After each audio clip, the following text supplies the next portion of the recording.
welcome to Create Expectations. I'm Tom Diesel Kennedy, joined by Dan Farbs Lozier, Matt Interlude Carvalho, and Chris Sesh Palumbo.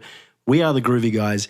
This is Create Expectations, and today we are celebrating Women's History Month and International Women's Day, sharing some rockin' women from our record collections. Gentlemen, our second ever... Women Who Rock. Our second ever Women Who Rock, our second ever in-person recording session. Amazing. Yep. What a day. Oh, because of DSG. Yeah. Right. Yeah. Right. Yeah. What a lovely day. Love It it. is. Love it. If you're on our social, you should check out our setup. It's in Matt's kitchen. It's a real professional. It is. Matt's got his computer. He's set got his it up a headphones bit. on. It's great. Producer Matt. He's officially Producer Matt. We've given him that title. Yeah. Yeah, He looks like it. he does. Yeah. Yeah.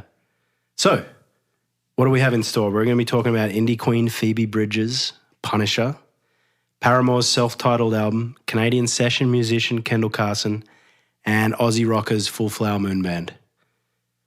Great lineup. Let's get straight into it. Women Who Rock. Dan, I want you to kick us off with Phoebe Bridgers. I know you are a really big fan.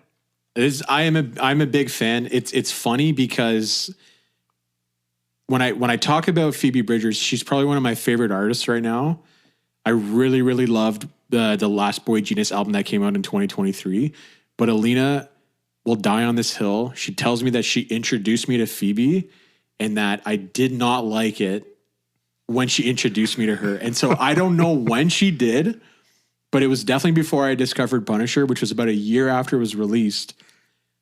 I kind of saw a lot of her content and I wasn't gravitating towards it. And I didn't necessarily love the album that came before Punisher, but I only liked that album after I really fell in love with Punisher. So Alina will say she introduced me to Phoebe, but some reason I didn't like it at all when she did. Did you mansplain Phoebe Bridgers to your wife? 100% I did, because I as a typical man, I was like, oh my God, have you listened to Punisher? And I've she was discovered like, someone. Are you effing kidding me? I've been trying to get you to listen to Phoebe for years, and now you're telling me that you like her. It's just like classic Dan moment when she's tried to introduce me to a bunch of bands, and I find them later, and I'm like, hey, have you listened to Charlotte Cornfield? She's like, I tried to introduce you 2 years ago.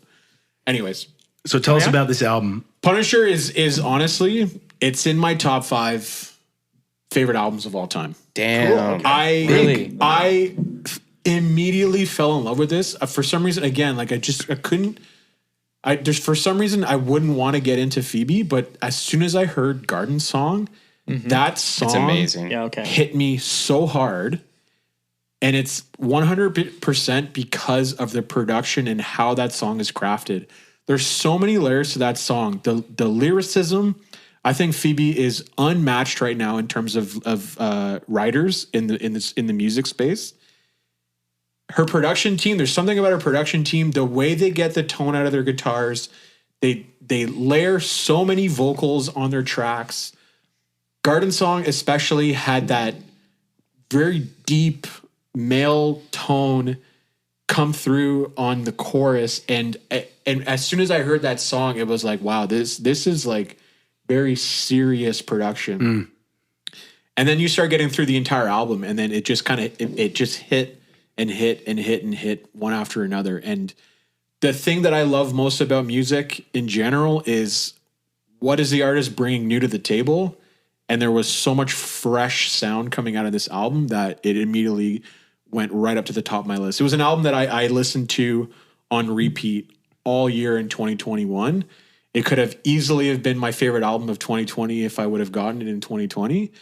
And if it was a 2021 album, I would have easily put this as my number 1 favorite album of the year if it had been released that year. Now, the title track, Punisher. A Punisher is a super fan who corners their idols. Does that sound familiar? Sound like anyone in this group? Chris and Sam Roberts. Maybe. So we've got at least one Punisher in the group. Are you a Punisher? Are you a Phoebe Bridgers Punisher? Yeah, well, I mean, I wouldn't call myself a Punisher because I wouldn't want to corner Phoebe as as That's kinda creepy, as a yeah. large male, you know, it'd be really creepy. But I'm a big fan. Like I said, like at this point, everything, like her previous album, Stranger in the Alps, I went back to it after, fell in love with it. The Boy Genius album that came out this year, I was an immediate fan. Last year. Last year, sorry, in 2023. A lot of the features that she's on, like I just, there's something about her that is the way she sings. There's just something about her that, and she's kind of like, she's having her moment, right? Like she's had her moment for the last couple of years. She's featured on a lot of different albums. She's featured on a lot of different artists. She does a lot of collabs. Tons of She's on one of the collabs. Killer songs on their last record. Oh yeah. See that? Like there you go. Like, didn't know that. she's Yeah. featured on like The National, cool. Taylor Swift, Fiona Apple, 1975. Like Really?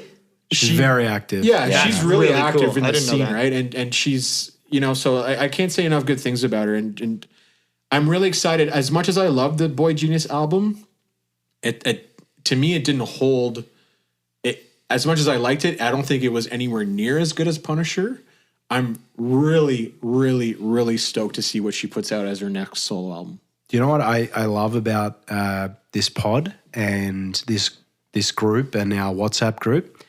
I have a horrible blind spot for new music. I really struggle to discover new music, and I go back to the same well. And this group forces me to listen to new stuff. And when I listened to this album, I all I could think was, what have I been doing for the last 3 years, and why haven't I been listening to this album? It was instant. I was like, damn, I get this. I understand why Dan loves this so much. Mm-hmm. Yep. It's the as you said, the production quality is phenomenal, but the songwriting and the lyrics, and it's like the album is a little world, Yes. and you're in it when you're like listening to it. If you're listening to the lyrics, you're in this little world that is that album. It's a banger. It's a really good sophomore album because in her first album, The Stranger in the Alps, it's like so surrendered around the difficulties in her life, and I'm pretty sure it was kind of produced when she was in her earliest parts of her 20s. So it's very trauma filled. It's very dark, and there's like very hopeless. But then you get into Punisher, and she's like grown as an adult. I think she was 26 or 27 at the time. You can really start to see that she's kind of like grasped with that like existential crisis that a lot of us hit in our 20s, and that's kind of a thing that I had happen in my life, right? So like when I had my early 20s, where I was trying to cope with my traumas and cope with the dark parts of my life. It took me until my 26th or 27th year of life to really be able to grasp and like persevere through that kind of stuff. So that's why I really related to a lot of the themes that were in there. Like the song Savior Complex is like, if it is so reminiscent of like 2012, 2013 living with Alina in our apartment before we had our little split up. And like a lot of those lyrics, it's like it paints a picture of us living in that apartment. And so I'm like, I can totally relate to that. When music, when it feels like a song it was written for you, 100%. that is when it hits you. And then even Garden Song, like when I listen to Garden Song, like a lot of that is like, you know, Phoebe and I both grew up in the suburbs of a big city, right? So I grew up in the suburbs of Toronto. She grew up in the suburbs of LA. When she talks about the themes in that song, it's like I can picture myself in those moments. You know, That's cool. And that's so I related so much to the album. And then even Alina, right? Like Alina's my partner, she's my best friend. She relates a lot to the song Kyoto. And so we both kind of like gravitated towards that. Nice. Yeah, I had to go back and like re-listen to this because it was almost too heavy. Sorry. It was almost too heavy, like lyrics wise. So I was just listening to the guitars, listening to the music. And then I got to, what was it? Graceland 2. And I was like, Banger. yeah, because you dropped. Matt sent that message. Matt sent that message, and It's it my was really favorite song on the album. It was really funny because I was like, I just listened to it like hours before, and I actually had to like stop and digest, and then I started the whole album over and started listening to all the words. And I was like, oh, interesting. And it just like sucked you in. But that was, you said, what song? Garden Song sucked you in? Garden Song, yeah. This one, like, I had the same connection to this song. I was like, oh, okay, this album's way deeper than I first on first Super listen. deep. I needed to go back and I listened to the whole. I think I listened to it 2 or 3 times. I like that. Wow, crap. I'm really happy to hear that. I listened to honestly. this whole playlist 2 or 3 times. This playlist. It's a good playlist. Yeah, it's a solid playlist. The only songs I skipped were the ones I like. You knew. I knew from your me, select? Yeah. From me. Yeah. I like it is a deep album, Yep. but there's also like elements of her not taking herself too seriously. Which is Yeah. great. Which and I like like, the yeah. fact that she's in a skeleton onesie on the cover. Yeah. I think that's fun. Yeah, but that's where I'm talking about that growth that you experience when you come out of your traumas, right? Like you're able to look at it in a different light and almost make fun of it. And be like that, yourself. and truly be comfortable. unapologetically yourself, Yeah. right? Yeah. And yeah. then you saw her live recently, right? Her live show for this album was spectacular. I had an amazing opportunity to see her live in Milan in Italy. I was there for work and I was just looking at concerts at the time that I was there, and she was playing with Clairo, who I also loved. When Clairo released her album Sling in 2021, those were kind of the 2 albums I was listening back to back. So it was amazing that she was opening for Phoebe. It was very like it was such an amazing moment to just be by myself in Italy seeing Phoebe, who I was like idolizing at the time. And she puts on an amazing show where she basically plays the whole album front to back. Oh wow. And That's cool. I'm in. and like, that's really cool. And the album itself, like it's a really nice production. It comes with this beautiful booklet with all this amazing art, right? And every song has the lyric book Oh, with different art. that's nice. so cool. And what plays in the background while they're playing are these visuals as a cartoon, as animation. so it's a and it paints package. it paints the visual picture of what she's trying to, the story she's trying to tell in the Fantastic. songs. that's really That's cool. And so cool. like I like that. that was just an incredible moment and one of the best concerts I've ever been to. Nice. So Dan, I know you've got a really nice copy there that you're holding in your hands delicately, but I just wanted to point out, wax fact, the most sought after copy that I could find, limited edition, numbered, pink and blue and swirly is the way it's described, 500 copies, hand numbered. Cheapest you can find right now is $3.75 Canadian Shut God, I up. would love that. on That's Discogs. insane. Yeah. Who pressed it? Great question, Matt. I don't have that in my notes. Sorry. And he doesn't have his computer. Thanks for the audible. Before we wrap her up, just another reason she rocks. 4 Grammys for Boy Genius. With Boy Genius, yeah. And she had a great little quote when she was interviewed talking about the ex-president of the Recording Academy, Neil Portnow, had said, if women want to be nominated and win Grammys, then they should step up. And she said in the press room after they won the awards, to him, I'd like to say, I know you're not dead yet, but when you are, rot in piss. Wow. That was honestly when I saw that, I shed a tear. I was Good like, for "You're her. such a Yeah. badass! What a Fuck badass. yeah! Like, Yeah. Please continue with that energy. It's, So, it's very much needed." Let's wrap it up. For copyright reasons, we will no longer be playing songs in this podcast. Yeah. So you're going to have to pause it and go and find it and listen to it. But Dan, just to wrap up on this album, give us your one track to I'm listen to. gonna have to go with Garden Song. I mean, it's the song that I always go back to. Nice. And it's essentially the first song on the album after the little intro. Awesome. Great album. Thanks for sharing. Phoebe Bridgers, you rock. Chris, let's chat. This is an interesting one because you're not talking about one album. You like to do things differently. Yeah. Well, and I brought this up to the group when we were discussing You this. asked for permission. It's did. a wild card. And It was a wild card. Yeah. and- Well, but- Chris is a wild card. That's what I mean. Chris is a wild card. Yeah. Is what? Wild card. Yeah. But he wouldn't have it any other I way. mean, no other No, way. we Yeah, wouldn't have no it other either way. way, of Yeah. course. You need something. Anything. And well, this is the thing. This topic gets brought up, and we know we're going to do this. Like We gave we're ourselves a couple. This is a mainstay topic. Yeah, like, we're gonna do minds. this every March. annual. Yeah, Yeah. we're doing this every March. So I went to a concert in August, and I saw Kendel play, and an instant. Kendel Carson is my choice. Yes, that's maybe mention that. Yes. Chris has chosen a session musician named Kendel Carson who features on many albums he has in his record collection. Oh, thank you. Thank you for summarizing that. Chris. I forgot. Thanks, Chris. I forgot this was a podcast and you can't read my mind. Yeah, exactly. Yeah. Thank you. Yeah. Yes. So my original thought was I saw her live in a show in August and I just banked it because she was up there fucking killing it.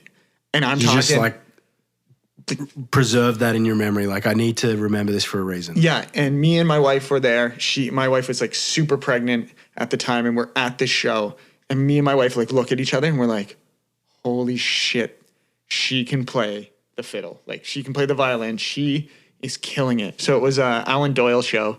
And Tim Baker and Matt Mays were there. So it was like a full-on like East Coast lineup. It was really cool. Nice. And she stole, in my opinion, she stole the show. Like, unbelievable. So then, but I was like watching her while she was playing and we were talking and I'm like, I've seen her before. So then I started going home and I like opened up my Matt Mays album and she's like right there on the cover. And I was like, oh, I picked this as my album of the year, Matt Mays, the live show. And she's right there on the cover. And I was like, okay, interesting. And then I'm like, what else? So I started doing like a deep dive. And I only own 3 of them, but she's on 2 Matt Mays albums that I own. And she's on the Adam Baldwin album. But then I started like watching clips of other things. And she's played with like Bare Naked Ladies. She's played with Blue Rodeo. She's played, Blue Rodeo were the other band. The Arkells. She's in the Arkells touring band. Yeah. Nice. There's like a ton. There's like and way she's more. in Alan Doyle's band now that he's a solo artist. Yeah. The beautiful, beautiful band. Yeah, she's in that. She has her own band as well, which is pretty good. She plays, I said she was a session musician, but I don't even know if that's fair. Maybe I think because she has her own stuff, but then she's roped into other artists that need an incredible fiddle player. And you said she stole the show when you saw her. Yeah. She stole the show when we saw her with Alan Doyle as well. Like and she had the flu. You could and she had the flu, but you knew that the other musicians were looking at her and thinking she's the best musician on the stage. Yep. Yeah, but even, I mean, I would say like listening, I didn't know anything about her and I don't listen to a lot of Matt Mays and Alan Doyle and all that stuff. But when I listen to the songs that you put on the playlist, it's clear when you listen to those songs that she's actually stealing the show in the recordings. Yep. Yeah. Like those songs are very much a fiddle song, almost primarily after these iconic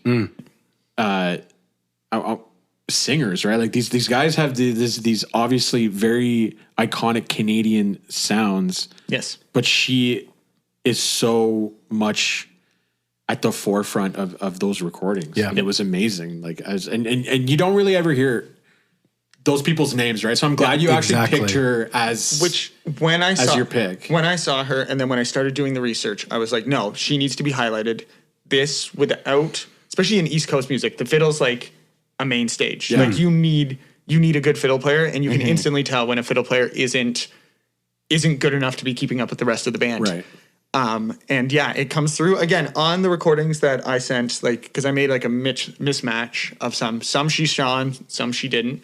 But when it's live, and that's why it stood out to me, was like, she crushes it. She needs to be part of it. And I found she just killed it. She just fucking rocked. And I needed to make sure that she was highlighted. And I don't have a wax fact for her because you picked so many different albums, but here's a tasty treat. Mm-hmm. She toured with John Prine for 15 years. Come on. That's insane. And she would open for him and then she would perform three songs with him: Paradise, In Spite of Ourselves, and The Speed of the Sound of Loneliness. Oh, so she toured as the opening act. As his opening act, and then would for join 15 years. And then for the better part of a decade and a half. Yep. What's the time frame? Because she's pretty young. I think she's our age. She's our age. Yeah. Like she got found pretty young. I can't remember when. The last 15 years, maybe he only died in the last 5. I mean, he's been dead in for about 5 years ago. Yeah. Like, yeah. So in the last 15 years, so she was young. Yeah, very young. She was found pretty young. She got found she played with Spirit of the West, where like, come up on stage and play with us. Wow. Like John Prine is asking you to join him on That's stage. epic. No, but not even just that. Like John Prine's choosing you as his opening act. Yeah. Yeah. And then he's also inviting you on stage to perform with him. Like, Yeah. that's some serious clout in the Exactly. in the Yeah. country Big space, chops, right? yeah. Like that's big clout. And then in the Canadian space, like Blue Rodeo did the same thing. Yeah, well, like it sounds like every band in Canada that needs a fiddle player is picking her. Is picking Yeah. her. Well, especially and even modern, like the Arkells, who I like their older stuff. Same. A little way more than their newer stuff. I find their newer stuff a little poppy, but she was in the Arkells touring band, Nice. right? When they did a huge production. And I thought that was really cool of them. They included like a bunch of different artists, but she was like front and center. And I sent a cool video. I don't know if you watched the YouTube video. I sent one of them. She kills it again. So and that's the other thing. Like instead of picking a song to showcase, just get on YouTube and search for Kendel Carson and just watch her shred. Yeah. Or it comes through in the Matt Mays live album, which I've said listen to. And if you haven't listened to it, go listen to it. Oh, it's good. That's a good. You see that? He pointed to the camera. Because we have a camera. Oh, we have a camera now. We have a camera going. So we don't know what we're gonna do with the footage. We may just throw it on YouTube. But it exists. It's a test. It's a test, right? Test. So some clips might make it to. Maybe this one will. This one, that one will. Yeah. Chris. Yeah. So check her out. Big fan. She's amazing live. So if you see her touring, hit her up. Kendel Carson, you rock. Yep. All right, Matt, why don't we talk about Paramore's self-titled album? All right. I love this album. It's probably my favorite in the discography, which is hard to say because I find between Riot, Brandy Wise, and this one, it's a really, really tough choice between the three. But I'm going with this one. This was the time within the band when they were going through a bunch of turmoil. Two of the members left. They were really debating whether to call it quits or not or continue forward.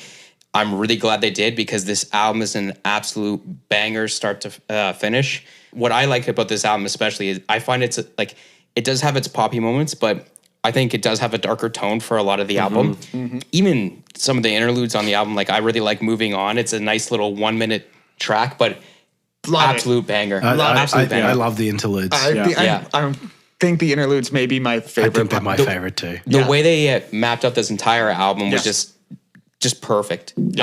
For me, the production, everything is just a little bit darker, which I like. It's a little more grittier, especially the last song on the album, Future. Like just full out rock. They do the classic, like fade it all down, bring it all back, which is nice. It's a 8 minute song. Yeah, it's sweet. Great way to end it. Yeah, perfect. Really liked it. The version I have, which I'll bring it out here. This is a tasty. This is nuts. This thing. This is in my Wax Facts notes. This is the copy to own. Yeah. Of course, Matt has it. I also would like to say this is the best part of doing things live because we actually get can to see it. It's not on camera. I get to look at it. Yeah. And like he has it in his hands. So this is bought off the band's website directly. This to me was the way to buy it. It was a nice little box set. It has the album. It's got a poster, authenticity label. I think it's one of. I don't know the exact number they ended up pressing. But they said 7,500, but I read on Discogs that people received certificates that said that had a number higher than 7,500. Maybe those are bootlegs. So it could be 10. Maybe. Okay. Could be 10. So it also comes with the 2 extra tracks that didn't make the album on a 7-inch. It's a clear vinyl. Oh, that's fun. It has the liner notes and everything. It's a really nice copy. It's on 180 gram vinyl, I think. And 2 LP, CD, and 7-inch. Yes. Wow. Oh, that's cool. That's a cool really box cool set. I like box box set with a poster. Yeah. Okay. I mean, and because I am the way that I am, I had to buy 2 copies. Of course, he has 2 copies. oh yeah. One is in the archive. Yes. It's which we've seen. You've seen We've seen the archive. It exists. And Matt, this has 3 different covers. I thought that was really cool. So it has the one that the box set came with. It has the original cover, which has the 3 band members. Yes. And then I guess because 2 of them left, the newer reissue is just 2022 reissue. is just her. So the digital copy actually was just Haley on the back, and it was just that's what they did for the digital copy. The bassist ended up leaving after this album. Gotcha. And then Zach, who was the drummer, who previously left, ended up rejoining the band for their next album. Oh, okay. Yeah. I was gonna say that's really cold if she's just like, no, You're like you going, were so part of this we're album, not anymore. reissuing Get it. out. Yeah. Yeah. But that's that copy that you have, Matt. The cheapest you'll find it is $200, No, it's not. and I it's can see gone that. for as high as $485 on Discogs. Are you serious? Well, there you go. So if you need to sell your sealed copy, Did- I'm not Discogs don't lie. surprised. Like it's, I agree with you, man. I think this is their best album. I think it is. I'm a and big, that's, I'm and a that's huge the best. Paramore That's fan. the copy you want. Yeah, and that is the deluxe copy to get. Yeah. It's interesting too because Brand New Eyes was very personal. I find this album way more personal. You know what? I don't know if I can comment on that because I don't know if I listened to the lyrics enough on this run through, but it just in general of like, I feel like this album really put them on the map outside of their genre circles. Totally agree. Right? Like Yeah, Totally when that's a Brand New great Eyes point. came out, it was I love the album, but I was Yeah. also listening to a lot of emo and that kind of post-punk sound, right? When this came out, all of a sudden, like was a new sound for them. #1. Yeah. did it?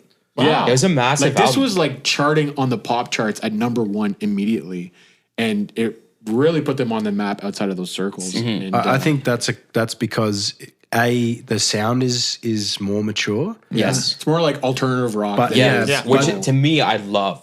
but the Same. Right content on my is alley. as well. The content is more mature. Yeah. I think.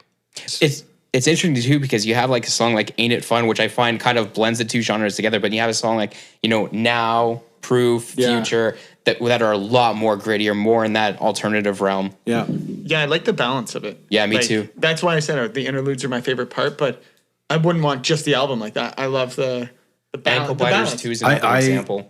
I love when artists Yes. don't take themselves too seriously, and the interludes to me was like they're not taking themselves too seriously. Yeah. Yeah. It's fun, but it's also like the lyrics are like you can laugh at them. Yes. Yeah. Yeah, a couple I chuckled I at was a couple. laughing. I was like, oh, I like this. they're Yeah, having okay, fun it's with fun. this. Yeah. it's also a really good album to listen to front to back. Right, Yes. like I find a lot of albums in this genre are very singles focused. Right. Yes. The production of the entire catalog on the album isn't that polished. Like maybe all the songs are great, but in terms of like maybe I would have put that song in the 3 slot, maybe I would put that song in the 8 slot. But this was Totally. like It feels they like- really thought about how to put each Especially with song the in. interludes, it feels like you have to listen to it as an album. It's basically like a story. Even though It is, it's a long album, like Yeah. it's It's 60 17 plus, songs. 60 plus Yeah, minutes. it's over an hour long. Yeah. If you have the and the bonus tracks, if you Yeah. throw Yeah, those bring into it to those, 19. Because I was saying it's long. Yeah. But I didn't. It doesn't find feel long. No, it No. didn't feel overly long. I remember listening. I was like, "Oh, this is longer than I thought it was going to be." And then I went back and again, I said I listened to this 2 or 3 times, and it didn't feel like it was washed through, which is kind of cool.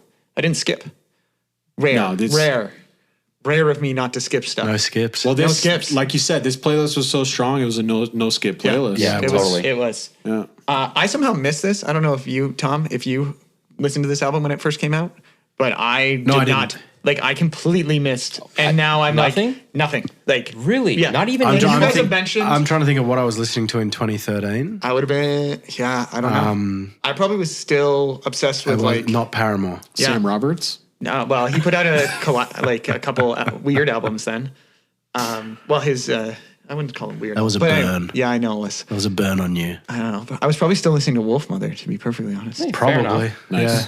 Yeah, and Mumford and Sons. What's cool with this too is for Record Store Day, they release Ain't It Fun on a cracked vinyl. It's literally looks like it's split in half. The record actually spins in the middle, and that's where the song is. Oh, that's cool. Yeah, that's it's neat. really cool. So where the dead wax would be, that's where the I song like is. that. Oh, that's neat. I feel Yeah. like they're good at like not gimmick. Gimmick's not the right word. Maybe it is. No, like, but they're good at creating I wouldn't say it's something that gimmicky, I think it's good they're marketing. creating Yes. Yeah, physical that's it. media that Yeah. fans want to own. yes. Yeah, because they have a massive dedicated fan base. And I think that this era, that 2013, like Definitely. was missing that, and it's starting to. This is like the push Oh, I thought towards. you were going to say that's kind of when bands started going. Hang on a second. Yes. we got to start doing more in the vinyl space and making these packages. Like, what's a reason for them to actually want to buy vinyl? Yep. Yeah, Let's big time. do a sweet box set. Let's Yeah. do colored vinyl. Let's Yeah, I because agree. So that's what I'm not. yeah. like That's the kind push of the, towards it. the Yeah. start of that the revival. But I think what's also great about this and why it's even important to like Haley Williams needs to be on a Women Who Rock episode. Yes. 1000%. One, because she is the band. Yes. I really don't give a crap about anyone else in the band other than her. She's clearly the front person of this band. And Taylor's a pretty wicked guitarist. yeah, but that's I get it. Like they're obviously great musicians on the album, but like you couldn't replace Haley. No. Yeah. And still have Paramore. That's right? your point. Yeah. That's true. And She is Paramore. Yeah. it was like for all those band members to leave the band and then to put out their best work. Yeah, it's pretty You know, impressive. It's her, right? Yeah. That she's the reason for that. And then the other thing too is like women who rock isn't necessarily only because they make good music, but she's attitude. such a punk, has the attitude, but also is like such a punk in the sense that she fights the establishment. Yep. She's fighting for women's rights. She's fighting for reproductive rights. Yeah, she big does time. not shy away from those conversations and will be at the front line to give the middle finger to the establishment to say, Yeah. hey, this is bullshit. And I'm using my power as a celebrity and as an artist to be able She to did push that at one of her message. shows not too long ago. I know, that's Amazing. what I mean, right? Like that's important. Yeah. That's the most important. That's the That's- most important point. Yeah. Big time. Matt, what's the song? For me, I'm going Proof.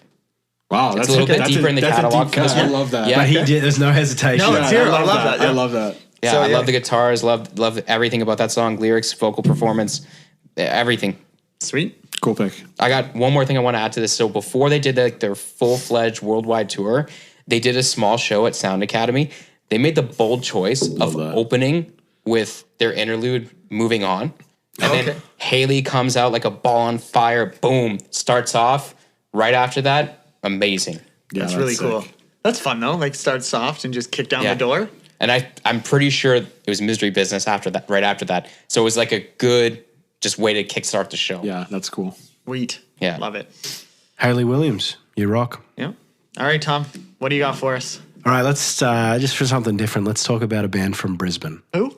Oh, Dom, okay. It's like, okay, we make fun of Chris all the time for only talking about Can Rock, but let's be real. Let's call a spade a spade here and call let's Tom keep out making- for only bringing up Aussie. Let's keep making You fun of don't Chris. live there anymore. Full disclosure, I love that he does because he introduces different, me to yeah. a ton of music that Yeah. I wouldn't necessarily actually. Okay, so we're going to talk about Full Flower Moon Band. The album is Diesel Forever.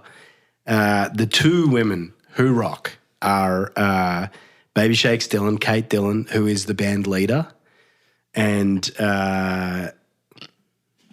Marley Smells. I knew it was. I just wanted to make sure I had the surname correct. Who's the bassist? But it's not just the two of them. There's some blokes in the band as well. But this album. So these guys are a Brisbane band. This was their debut album, released in 2021. I saw these guys.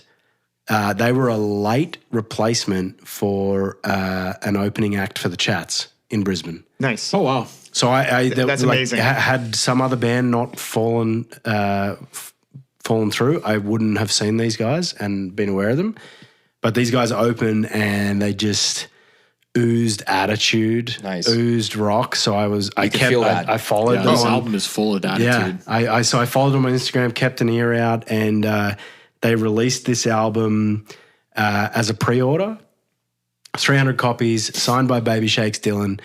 The pressed at Suitcase, which is if you're paying any attention to us, is a new plant in Brisbane that's pressed a bunch of albums that I've bought recently, but a brand new record label in Brisbane, Queensland, Australia. Not only was it signed by Baby Shakes Dillon, but was hand delivered to my residence by her. That's so cool. So sick. Because That's they're so an cool. indie band, and she got all the pre-orders and then went out and delivered the ones that she That couldn't is put in the cool. post. I love that. She probably charged you shipping as well. Probably. Big fan. Who cares? That's it. Indie label. What was her 100%. bus fare to get there? $20 shipping. delivers it. I'm happy to pay it, but do you know what? The album itself, it oozes. It was written while she was touring with another band in Europe, and it just oozes sex, drugs, rock and roll. Yeah. Yep. Attitude, the highs and lows of touring, and like the recording quality itself, it's super polished.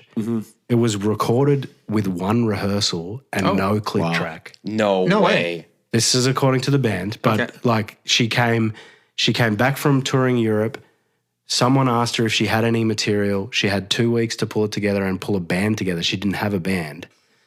And then they did this off one rehearsal, and it was mixed by Michael Badger, who mixed King Gizzard and the Lizard Wizard's Nonagon Infinity. Damn. Oh, wow. So it's got some got some pedigree. She's in the right circles. She's in the industry. Yeah. And there's some mythology to this album, I feel like. I'd like to go back. It doesn't sound like she did this all in 2 weeks. This album sounds like polished and like, well, it's sharp. Like, it's sharp. Yeah, the words aren't coming to me right now, but that literally is shocking me. But the attitude, I think you have to give a shout out to Michael Badger, who mixed that album. Clearly. Yeah, she produced it. Yeah. But you know, to have someone of that caliber be It's there, got a great feel to be to it, able too. to be able to mix it it's like in that. the pocket. Yeah. Like, Yes. Like, it's kicked down the door. It's like, when this came on, I was like, and I was driving. I was driving when this came on, and it was actually sunny. Like, it's been nicer weather lately.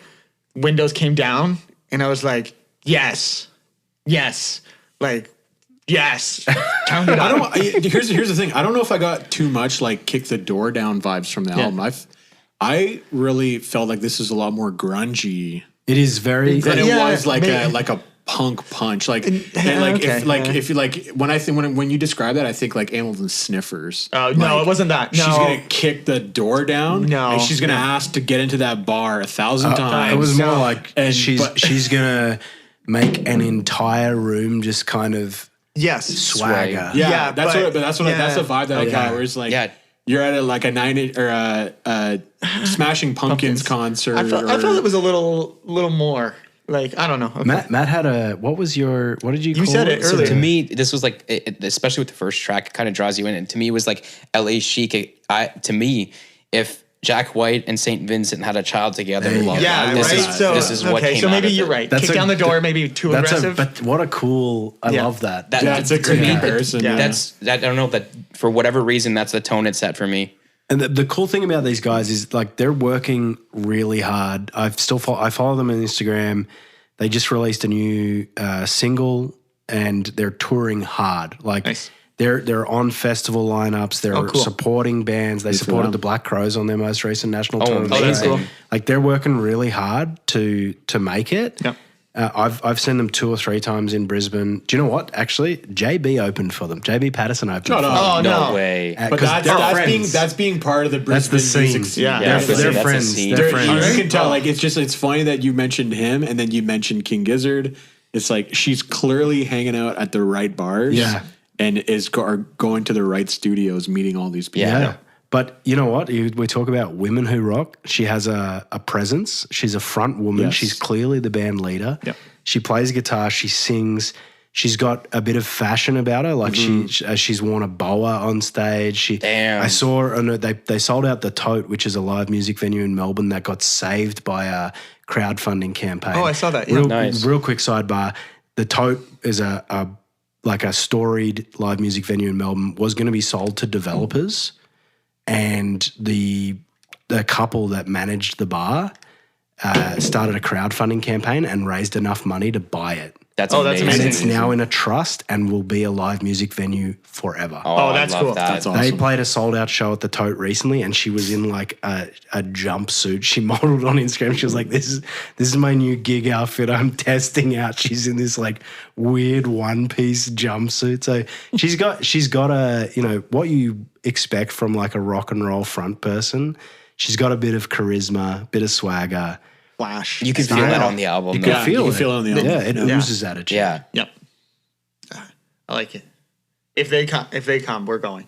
Yeah, I'd love to see them live. Yeah. If they're I would totally see them. That's a great shout. Yeah, definitely. And then for me, the track is Train Spotting. Nice. It's just gritty. Yeah. And I love gritty. Yep. Yeah, great pick. Yep. That was love it. Big fan. Again, amazing playlist, guys. Well, yeah. All killer, no filler? Yeah. Yep. Yeah. I think this is our best playlist. Like Ever? from like I don't know. removing my Is that the Sam country- Roberts Golden Ale speaking? Yeah. Sponsored by? Sponsored wish. by. Yeah. Well, you're wearing enough of their swag. We Do you want me to change again? interact enough with their social. Yeah. Do you want me to account change that- again? 'Cause I brought a Sam Roberts shirt. I can change. Tom's maybe changed 3 times today. Is that a rap? Yeah, Our first in-person full That's it. topic, Women Who Rock. Yep. Oh, hang on. You haven't told. Oh, sorry. You did tell us the song. My mistake. Can't pay attention, Matt. Well, he's transpiring. got more important things. Producer Matt. He's got more important things he's to deal with. juggling many jobs. He's already thinking about post. Yeah. He's like, God, I have to cut all this Tom out. He's talking so much. So Kate Dillon, Marley Smells, you rock. Yep. And just to wrap it up, we're talking about Phoebe Bridgers Punisher, Kendel Carson, session, maybe not session musician, Paramore self-titled, Full Flower Moon Band, Diesel Forever. Make sure you check all of those out. If you love those artists, see what you can buy from their websites or go and support your local record store. And make sure you're an ally for women around the world. Yeah. Till next time, make sure you like and subscribe. Follow us on Spotify. Hit us up on Instagram. Send us some hate mail on Gmail, createexpectationspod@gmail.com. Till next time, keep digging and spinning. The Groovy Guys are Tom Kennedy, Dan Lozier, Chris Palumbo, and Matt Carvalho. With your host, Tom Kennedy. Music by Dan Lozier, post-production by Matt, and album art by Chris.